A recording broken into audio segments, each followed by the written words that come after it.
మరి మేమిద్దరము 16 నెలలు పనిచేస్తూ మరి ఈరోజు పదవి విరమణ పొందుతున్నటువంటి మన ఎస్ లక్ష్మణ గారిని ఈ సన్మాన కార్యక్రమంలో ఆయన సన్మానించిన ఉద్దేశంతో ఇక్కడ ఆయనను ఆశీర్వాదం కావాల్సిన కూర్చున్నాము. ఈ సమావేశానికి మన ఎంఎఫ్ గారు అధ్యక్షత తీసుకుని సమావేశాన్ని విజయవంతం చేయాలని చెప్పి కోరుతున్నాము. మన లీడింగ్ హ్యాండ్ గారు రోజు గారు కానీ వేదిక మీదకి రావాల్సిన కూడా తెలియజేస్తున్నాము. వాళ్ళ భార్యను కూడా ఈ సమావేశంలో పాల్గొనవలసిన కోరుతూ మరి ఈ సమావేశము ఏర్పాటు చేసిన చాలా సంతోషంగా ఉంది. మరి ఈయన క్యాడర్షన్ నుంచి ఏదో శ్రీకాకుళంలో కూడా 2-3 సార్లు వచ్చారు. మరి సెలవులు ఉన్న కారణంగా మళ్ళీ అక్కడ పోయి కూడా ఆయన రిటైర్మెంట్ సంబంధించినటువంటి లెటర్ అక్కడ తీసుకోవాల్సి వస్తుంది. ఇక్కడైతే మా దగ్గర అయితే ఏమి ఆయన గురించి ఏమి లెటర్ కానీ చేయలేదు. కానీ కొన్ని సందర్భాల్లో లక్ష్మణకు నాకు చాలా అభినవ సంబంధాలు. ఒక్కొక్కసారి నేను ఉద్యోగంలో డ్యూటీ పరంగా ఇక్కడ ఉన్నటువంటి మనందరికంటే ఖచ్చితంగా వచ్చి నేను వచ్చి సీట్లో కూర్చున్నప్పుడు ఈ మనిషిని చూస్తుంటా. ఖచ్చితంగా ఏ టైంకి వస్తుండో లేదు, కరెక్ట్ 5 నిమిషాలు కూడా లేడు కాబట్టి కరెక్ట్ టైంలో డ్యూటీలో ఉంటాడు. ఉన్నా అంటే లేదు అంటే డ్యూటీకి రాను అంటే ఆ రోజు రాలేదు. ఈ రోజు 11:05 డ్యూటీకి రాలేదు, రాడు. 11:05 ఏంటంటే ఏం లక్ష్మణ మన ఎస్ లక్ష్మణ రాలేదంటే సార్ 11:05 ఈరోజు రాలేదు సార్. ఆ శిక్ష ఉన్నమాట ఆ మనిషి దగ్గర. కానీ ఆయన పని చేయడంలో అయితే చాలా బాగానే పనిచేశాడు.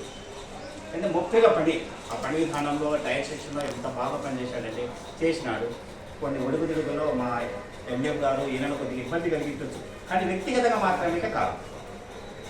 మీరు ఏదైనా అనుకోవచ్చు, కానీ ఎంఎఫ్ గారు మమ్మల్ని ఏదో నాకు ఇబ్బంది కలిగింది ఆయన తరఫున నేను ఈయన అప్పాలని తెలుస్తున్నాను. ఎందుకంటే ఇక్కడ ఉన్నటువంటి సమస్యల మీద నేను ఒక అవగాహనతో పనిచేశాను కాబట్టి అక్కడ ఉన్నటువంటి వాళ్ళ ప్రజలతో కొంతమంది ఇబ్బంది కలిగింది. లక్ష్మణ ఇప్పటి నుంచి ఎంఎఫ్ గారు ఆ బుక్ రాయలేదనో ఈ బుక్ రాయలేదనో ఆ టైర్ మీద రాయలేదనో ఇలాంటి జడ్జెస్కి పోతారు టైరు వ్యవహారం ఉండదు. అవన్నీ ఆయన చేసింది మాత్రము పనిలో మాత్రమే తప్ప అక్కడ మనమైతే ఇబ్బంది కలిగించలేదని చెప్పి నేను బయట ఉన్నప్పుడు ఎంఎఫ్ గారు చాలా ఖర్చు తెచ్చిపోయిన వాటిని. ఎందుకంటే ఎంఎఫ్ గారు ఈ విధమైనటువంటి ఇబ్బంది కలిగిస్తున్నారా, ఈయన ఎంతగా బయట చేస్తున్నాడు, ఏం కథ, ఏ పరిస్థితి అని చెప్పి నేను ఆయన పైన చాలా బయట అంటే లోట ప్రపంచం నాకు తెలియదు. తర్వాత బయట ఉన్నప్పుడు మాత్రము ఆయన పైన చాలా దీంట్లో ఏం ఆయన టైంలో సార్ ఆడిపోయినా ఎప్పుడు ఏదైనా మాట్లాడుతున్నాడు, మా వర్కర్ని ఇట్లా సతాయిస్తున్నాడు అంటే చాలా నేను కూడా చూసేవాడిని. కానీ ప్రతిదీ చూసాను, నేను దగ్గరుండి చూశాను కాబట్టి నేను లీడర్షిప్ చేస్తూ కూడా వ్యతిరేకించలేకపోయినాను. ఎందుకంటే మనకు సంబంధించినటువంటి వర్కర్స్లో ఏదో కొద్దిగా ఇబ్బందికరంగా ఉన్నప్పుడు మాత్రమే మందలించాడు. సరే ఆయన మందలించినా మేము కూడా ఆయన స్థాయిని మించిన గట్టి కలిసినా కూడా ఏ రోజు కూడా మన ఎంఎఫ్ గారు ఆ దృష్టిలో పెట్టుకోలేదని చెప్పి కూడా నేను ఈ సభలో అబ్జెక్షన్స్ అనేది నేను అనుకున్నవాడిని. ఈరోజు బాగా గర్భాదేశంలో కూడా మనం కూడా ఆ విషయంలో ఏది మాట్లాడినా కూడా ఆయన మనసులో అడుగు ఏది అయినా మిమ్మల్ని అందరి ఆయన గురించి నేను చెప్పేదంటే ఎంఎఫ్ గారి గురించి డ్యూటీలో భాగంగా మాత్రమే మనల్ని ఇబ్బంది కలిగించవచ్చు తప్ప వ్యక్తిగతంగా ఇబ్బంది కలిగించారు. ఒకసారి నేను భయపడి ఏం చేశాడు, నాకేదో తాడపతి ప్రాంతం ఇచ్చారు, నేను నాకు వద్దు, నేను రిజైన్ రాసేస్తున్నాను అని చెప్పి లెటర్ రాసుకున్నాడు. లెటర్ రాసి నేను ఆడికి చెప్పాయి మనిషికి, నీకు ఉందా దానిపైన 2 నెలలు లేదా, నీకు ఏ విధమైన రికగ్నిషన్ రాస్తే కూడా నీకు ఎవరు ఆమోదిస్తారు దానిపైన, అది కాదు సార్ కూడా తెచ్చి ఇచ్చుడు కావాలి ఈ విధంగా రాసిచ్చినాడు, అది ఏదో సంబంధించిన దానిపైన రాసిచ్చినాడు అంటే లేదు ఏదో తాడపత్రి పెట్టారంటే ఆఫీసులో ఏదో తాడపత్రిలో ఉద్యోగం చేయాలనుకున్నప్పుడు ఆ విధంగా రాసినట్టు రాలేదు. పాపం ఒక వారము ఏదో సంబంధించిన దాంట్లో డ్యూటీకి రాలేదు. మళ్ళీ ప్రభుదాసంగా వచ్చి అన్న ఇట్లా చూడండి అంటే వాళ్ళ ఫ్యామిలీ మెంబర్స్ ఏదో సరి ఏదో ప్రశాంతంగా ఆయన యొక్క కాలాన్ని ఏదో అడుగుదలతో ఇబ్బందులతో ఖచ్చితమైనటువంటి మంచి వాటితో ఉద్యోగం చేసుకునేందుకు నేను ఆయనను మజ్దూర్ అమ్మా ఆయన అయితే డ్యూటీలో మీకు చెప్తున్నాను, మీరు ఆయన డ్యూటీకి బాగా సహకరించారు. మీరు ఎట్లా చెప్తే ఆ పరిస్థితుల్ని ఆయన ఏ నిర్ణయాలు తీసుకోకుండా మీరు చెప్పే నిర్ణయాలు దానిపైన ఆయన నడుచుకున్నాడు. ఆయన మంచిగానే ఉద్యోగం ఏదో ఈ సాఫీ చేసుకున్నాం. మీరు ఒకసారి వచ్చి సార్ ఇబ్బంది పెడుతున్నారట కొద్దిగా చూడండి సార్ అంటే అది ఏం లేదు అమ్మ మామూలే కుటుంబ సభ్యులు మన పిల్లలు మనలో మందలిస్తున్నారు తప్ప ఎవరిని కూడా ఇబ్బంది కలిగించే పరిస్థితి లేవండి. ఆమె తెలియదు పాపం సార్తో కలవాలనుకున్న ఆమె కూడా ఆమె కూతురు ఇద్దరు వచ్చారు. సార్తో కలిసి నిర్వహించిన అసలు సార్తో కలిసినప్పుడే నాతో కలిసినప్పుడే మీకు ఏం ఇబ్బంది లేదని చెప్పి మళ్ళీ ఎమ్మెల్యే వచ్చి డ్యూటీ తీసుకున్నాడు. లేదా వ్యవహారంలో నేను సర్వీసులు పూర్తి చేసుకున్నాను. నేను నా యొక్క వ్యక్తిగతంగా అయితేనేమి యూనియన్ ప్రెసిడెంట్ ఆ యొక్క అభినందనలు తెలియజేస్తూ ఇప్పటి నుంచి చాలా ప్రశాంతంగా ఎలాంటి టెన్షన్స్ లేకోకుండా ఉన్నటువంటి ఎన్ని రోజులు ఉంటామో ఏ రోజు పోతామో జరుగుతున్నటువంటి వ్యవహారాన్ని దృష్టిలో పెట్టుకోకుండా ప్రశాంతంగా మనం ఎన్ని రోజులు ఉంటామో ఆ దినాన్ని మన ఫ్యామిలీతో మంచి గడిపి మీ యొక్క జీవితాన్ని సంతోషాలతో ఉండాలని తెలియజేస్తూ ఇందరిలో సెలవు తీసుకుంటాం. సమావేశాన్ని ఉద్దేశించి ఎన్నో కానీ మాట్లాడుకోవాలి. బాలిసరే ఏం లేదా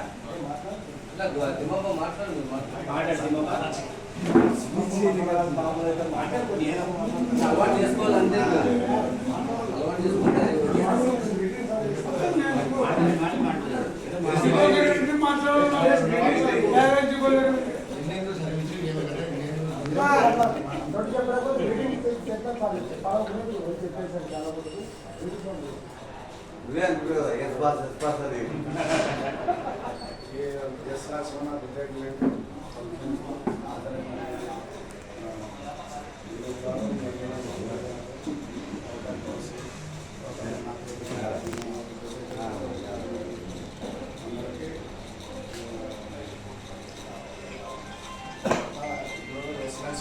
చెప్పాలంటే ఆయన బాగా ఇక్కడ నాకు కూడా అనుభవం ఉంది. 11 ఓపెన్ అయినప్పుడు అందరం మాకు పోయినాము 99లో. తర్వాత మళ్ళీ 2006 లాస్ట్ డిసెంబర్లో ఇక్కడికి వచ్చినాము. ఇక్కడికి వచ్చిన ఫస్ట్ నా దగ్గర అసిస్టెంట్గా వేసినాను. అప్పుడు సెక్యులర్ డిఎం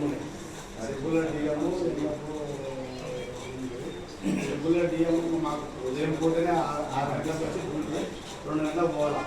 2 గంటల వల్ల రామచంద్ర అని సార్ మాకు 6 బండ్లు ఫిక్స్డ్ ఇస్తుంది. 6 బండ్లు ఫిక్స్డ్ ఇస్తే అవి కొట్టుకొని వెళ్ళిపోవాలి. ఏం బాస్ ఎస్ బాస్ అని అంటుండే ఆయన. నాకన్నా పెద్దోడు కాబట్టి ఎస్ బాస్ ఏమంటా ఓకే బాస్ అంటున్నాయి. అందుకే స్పానరు హ్యామరు అవి అన్నీ ఇట్లా పిల్లల మీద పెట్టుకొని వచ్చేవాళ్ళు. వస్తే 6 గంటలకు బండ్లు మెయింటైన్ చేస్తుంటుంది. 11 గంటల కల్లా అయిపోతుంటే ఇంకా మేము అట్లనే ఉంటుంటే ఈయన ఎఫ్ఎం సార్ మాకు రామచంద్ర సార్ అని ఒక 2-3 ఆర్జీలు చెప్పినాడు. ఎక్స్ట్రా ఓ రోజు ఒక 4-5 రోజులు చెప్పినాడు. మేము చేసినాక ఓకే అనుకోని ఏమా మీరు ఇంకా ఉన్నారు అంటే లేదు సార్ ఇట్లా టైం ఏం లేదా మేము చెప్తున్నారు. మీరు 6 గంటలు అయిపోతేనే వెళ్ళిపోండి అంటే మళ్ళీ జిఎం సార్ కూడా ఏమనట్లే ఆయన.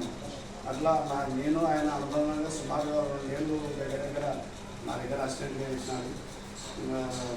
అప్పుడు డైరెక్ట్గా ఆయన చెప్పినాడని 11:30 ఇద్దరం జిఎం సార్ అయితే ఆయన ఎదురుగానే పోతుంటుంది. ఆయన ఎప్పుడు పిలిచి అడిగినడు కాదు, మమ్మల్ని ఏం కాదు. వాళ్ళ పనులు ఆయనకి ఏమంటే బండ్లు చేసేయాలి. అన్నట్టు టైంకి ఏం లేదు, బండ్లు లైన్ పోవాలి పర్ఫెక్ట్గా తిరగాలి. ఇది ఉంటుంది ఆయనకు. అట్లా నాకు అనుబంధం ఉంది. తర్వాత టైర్ మెకానిక్గా ఈ ప్రమోషన్ ఎక్కువగా రాలేదు. టైర్ మెకానిక్ మళ్ళీ అక్కడ నన్ను మళ్ళీ బాగానే చేసుకున్నాడు. వర్క్ అయితే బాగా చేసినాడు. కాకపోతే రికార్డు పరంగా వీక్ అంతవరకే. రికార్డులు కొన్ని ఎట్లా రాయాలా ఏమనేది తెలియక కొద్దిగా మేము సార్ మామూలుగా డ్యూటీ పరంగా ఆయన అంటున్నాడు. మేము కూడా ఏడీసీ వర్క్ చేసేటప్పుడు ఏమైనా అది మైలేజ్ ఇది మైలేజ్ అది అంటున్నారు. సార్ ఏం మంచి వర్క్ పెట్టాము ఆయన డ్యూటీ పరంగా అన్నాడు అంతవరకే. ఏమన్నా ఉంటే ఓసారి మేము ఏం సార్ నేను అంటుంటే క్యారీ సెక్రటరీగా సార్ చూశానండి సార్ ఏదయ్యా నాకు కూడా పయాలు సరే సార్ అది కూడా నేను కూడా రిక్వెస్ట్ చేసుకున్నా. ఆయన కూడా కొన్ని విషయాలు ఇప్పుడు కూడా మాట్లాడుతుందా చేసుకుంటాను. సార్ ఏదో సంతోషంగా ఆయన రిటైర్మెంట్ అయిపోయింది. ఆయన శుభాకాంక్షలు ఆరోగ్యంగా ఉండి ఆయన భార్య పిల్లలు కూడా ఆయన ఎందుకంటే ఇప్పుడు 58 ఏళ్ళ కంటే కొద్దిగా ఉంటుండే వయసు. ఇప్పుడు 62 ఏళ్ళు అంటే చాలా ఇబ్బందికరం. ఆయన బాగా మంచిగా చూసుకొని ఆయన ఆరోగ్యాన్ని కాపాడాలని కోరుకుంటూ సెలవు.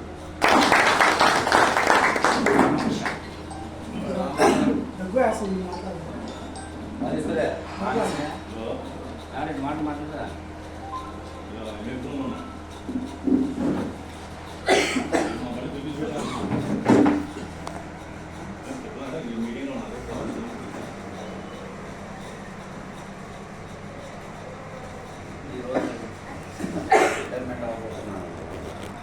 లక్ష్మణ గారి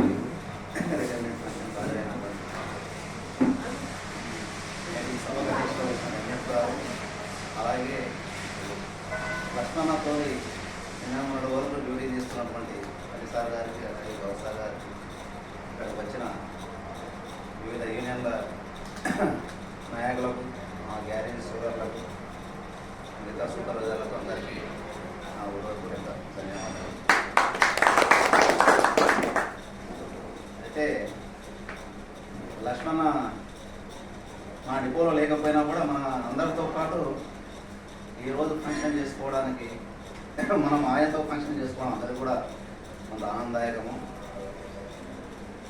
వ్యవస్థాగతమైన లోపాల వలన అతను డిపోలో లేకపోవడము, ఆ వ్యవస్థాగతమైన లోపాలని కూడా ఇప్పటివరకు ఒక 3 ఏళ్ళైనా కూడా ఇప్పటికీ మనం సరి చేసుకోలేకపోవడం అనేది ఆర్టీసీలో అది ప్రభుత్వ వైఫల్యమా లేకుంటే యాజమాన్య వైఫల్యమా లేకపోతే మన యూనియన్ అనైక్యతమో ఏదో తెలియదు. కానీ చాలామంది కేవలం మెకానికల్ సెక్షన్లోనే క్యాడర్ స్ట్రెంత్ అనే ఒక కొత్త పదాన్ని తీసుకొచ్చి కేవలం మెకానికల్ సెక్షన్ వాళ్ళని ఇబ్బంది పెడుతుంది. ఇది ఏ విధంగా 2-3 ఏళ్ళ నుంచి ఇది పరిష్కారం కావడం లేదు. ఏదైనా చిన్న చిన్న సమస్యలు వచ్చినా కూడా ఇక్కడ నుంచి పార్వతీపురం 700 దాదాపు 1 కిలోమీటర్ ఉన్నట్టుంది నాకు తెలిసి పార్వతీపురం. 62 సంవత్సరాల వయసులో కూడా 1000 కిలోమీటర్లు తిరిగి అతను సెటిల్మెంట్ చేసుకోవడం అనేది అది బాధాకరము. అటువంటి ఇది వేరే వాళ్ళకు కూడా జరగకుండా మేనేజ్మెంట్ కానీ లేదంటే ప్రభుత్వాన్ని సంప్రదించి మేనేజ్మెంట్ కనీసం రిటైర్మెంట్ అయ్యే వాళ్ళు కూడా వాళ్ళ మాతృ డిపోకు తీసుకొచ్చి వాళ్ళకి ఈ వయసులో కూడా వాళ్ళని తొందరగా సెటిల్మెంట్ చేసుకొని కొంత వాళ్ళకు మానసిక ప్రశాంతత కలిగించాలని చెప్పేసి యూనియన్ నాయకులు కానీ మేనేజ్మెంట్ కానీ కోరడం జరుగుతుంది. అదే ఇంకో లక్ష్మణ గారి దురదృష్టం ఏంటంటే ఆయన లేట్ వయసులో ప్రమోషన్ తీసుకున్నాడు. ఆయన చేసుకున్న పాపం ఏంటిదంటే ప్రమోషన్ తీసుకొని ఉద్యోగం తన జీతం తగ్గించుకొని అందరితో మాటలు అంతవరకు ప్రశాంతంగా గడిపెట్టాడు. తన జీతాన్ని తగ్గించుకుంటూ బాధ్యతను పెంచుకుంటూ మళ్ళీ అందరితో మాట్లాడడం జరిగింది. ఇటువంటిది అంటే అతనికి జరగకుండా కొంత తెలిసిన వాళ్ళు ఎవరైనా ఉంటే ఆయన దురదృష్టవశాత్తు అతను నందికొట్టు డిపోలో పనిచేయడం జరిగింది. అప్పుడు ఆయనకు ఎవరు కూడా సజెషన్ చేసినట్టు ఈ వయసులో నువ్వు ప్రమోషన్ తీసుకుంటే నష్టపోతావని. ఇంకోటి మన సెలక్షన్ కమిటీ కూడా ఎవరైతే సీనియర్ ఉన్నారో సీనియర్కు 100-200 జీతం పెంచితే మనకు ఒక హైయర్ గ్రేడ్ ఉద్యోగం వస్తాడో అదే జూనియర్కు అయితే 2-3 వేలు పెంచాలి. వాళ్ళు ఆ కోణంలో ఆలోచించకుండా ఏదో 100-200 రూపాయల కొరకు ఇలాంటి వాళ్ళ ప్రమోషన్ వలన వాళ్ళు కొంత ఆ విధంగా ప్రమోషన్ తీసుకొని కూడా నష్టపోవడం జరిగింది. ప్రమోషన్ తీసుకుని దాదాపు 1000-2000 జీతం తగ్గించుకోండి అని అనుకుంటున్నాను నేనైతే. ప్రమోషన్ తీసుకోకుండా ఆయన ఉద్యోగంలో చేరిన వల్ల ఆయన అతనికంటే ఎక్కువ శాలరీలో ఉన్నాడు. ఇప్పుడు ఆయన ప్రమోషన్ స్ట్రెస్ అన్నీ తీసుకొని కూడా చివరికి దరిద్రం ఏంటంటే మళ్ళీ 10 కిలోమీటర్ల దూరం పోయాడు. మళ్ళీ ఇవన్నీ అనుభవించుకుంటూ కూడా అటువంటి వ్యవస్థాగతమైన లోపాలని కూడా సరి చేసుకుని అటువంటి వాళ్ళకి న్యాయం చేయాలని ఇవి అదేవిధంగా ఈ రోజులు అతను ఆరోగ్యంగా డ్యూటీ చేసినందుకు వారికి కూడా అందరి తరఫున ధన్యవాదాలు తెలియజేస్తూ ఇకపై వారి కుటుంబంతో మనశ్శాంతిగా ఉండాలని, అదేవిధంగా వాళ్ళ కుటుంబ సభ్యులు కూడా ఇంతవరకు ఏ విధంగా కోఆపరేషన్ చేసిందో ఇప్పటి నుంచి ఉద్యోగానికి రాకపోయినా కుటుంబంలో అందరికీ కోఆపరేషన్ ఉండాలి. అతను మరింత కాలం పాటు ఆరోగ్యంగా ఉండి వాళ్ళ కుటుంబాన్ని కూడా మంచిగా పోషించుకొని వాళ్ళు కూడా పరస్పరం కోఆర్డినేషన్ చేసుకోవాలని చెప్పేసి ఈ సందర్భంగా నాకు అవకాశం ఇచ్చిన అందరికీ ధన్యవాదాలు.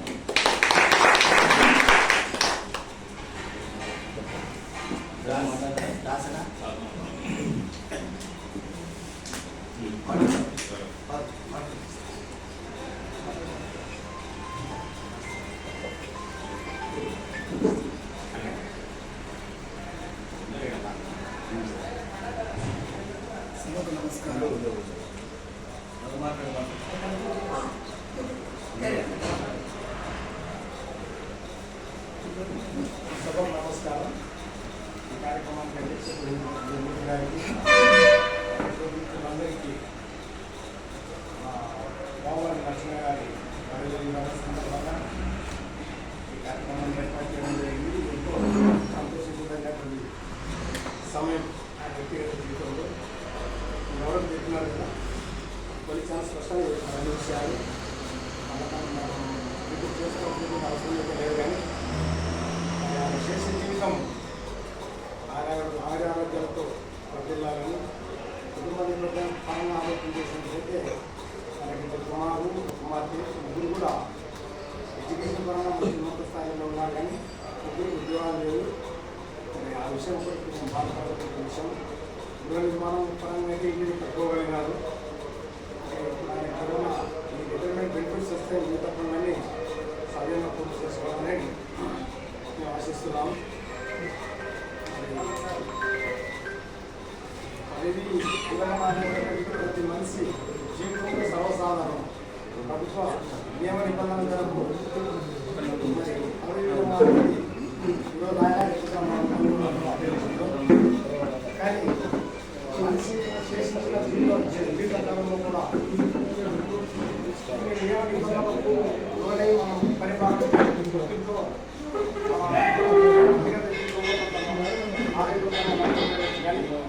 అప్పటి నుంచి ఆయనకు ఆరోగ్యమైనటువంటి ఒత్తిడి పరిమితి ఉండదు కాబట్టి ఏదైనా ప్రశాంతంగా మరి శేష జీవితాన్ని గడుపుతూ వారి పిల్లలతో పాటు కలిసి ఉన్నామని ఈ సభాముఖంగా మరి లక్ష్మణ గారిని నేను ఆశిస్తున్నాను.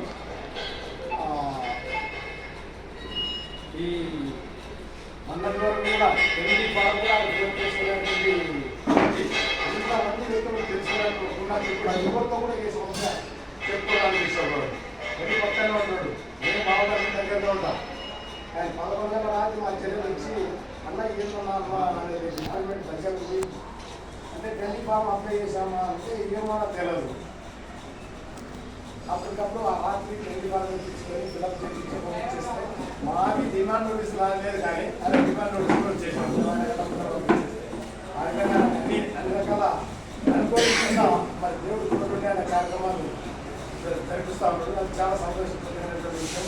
ఇంకోటి అక్కడ ఎవరైతే డిఎం ఉన్నారో అలాంటి చేయబడినటువంటి డిపోలో మన డిపోలో పనిచేసిపోయినటువంటి సిఐ మేడం గారు నేను పదే అడిగాను తప్పేళ్ళమ్మా మీకు ఒకటిసారి సెటిల్మెంట్ చేస్తాను మీరు ఇబ్బంది చెప్పాలని కూడా అవి మాట ఇవ్వడం జరిగింది మా తెలుగు చెప్పేటప్పుడు. ఇంతవరకు మరి ఈ రీజన్లో మన వాళ్ళు అపాయింట్మెంట్ ఇక్కడనే రిక్రూట్మెంట్ ఇక్కడనే దురదృష్టం చేత క్యాడర్ స్థితిలో భాగమైన ఈ సమస్యల మీద రిపోర్ట్ వచ్చింది. అలాగే ఏం చేయాలో కూడా ఇన్ఫర్మేషన్నే గెలిపినాడు. ఎవరితో ఏం చెప్తారని కూడా అది గిల్టీ కాన్షియస్నెస్ కావచ్చు, చెప్పుకోలేనటువంటి మనస్తత్వం కావచ్చు, దానివల్ల కొన్ని ఇబ్బందులు పడినాడు. వాస్తవంలో యథార్థవాదిలో మన ఎంఎఫ్ నైతే వందలు తెలిసినటువంటిదే అని ఎంత వాడిగా మాట్లాడతారో అంత సున్నితంగా పనిచేయాలనేటువంటి ఆశ కూడా కలిగి ఉంటుంది. అది క్రమం మనం ఎందుకంటే పని చేయించాల్సినటువంటి బాధ్యత అత్యంతంగా ఉండేది, టైంలో అప్పచెప్పాల్సినటువంటి బాధ్యత మన పేరు ఉండేది. అది సానుకూలంగా జరగడము కొన్ని భావవేశాలు గురైనప్పుడు కొన్ని ఇబ్బందికరమైనటువంటి మాటలతో మా బాబాకి మనసు తీసుకొని కొన్ని సందర్భాలు ఉన్నాయి. సార్ మీరు పట్టించుకోదు.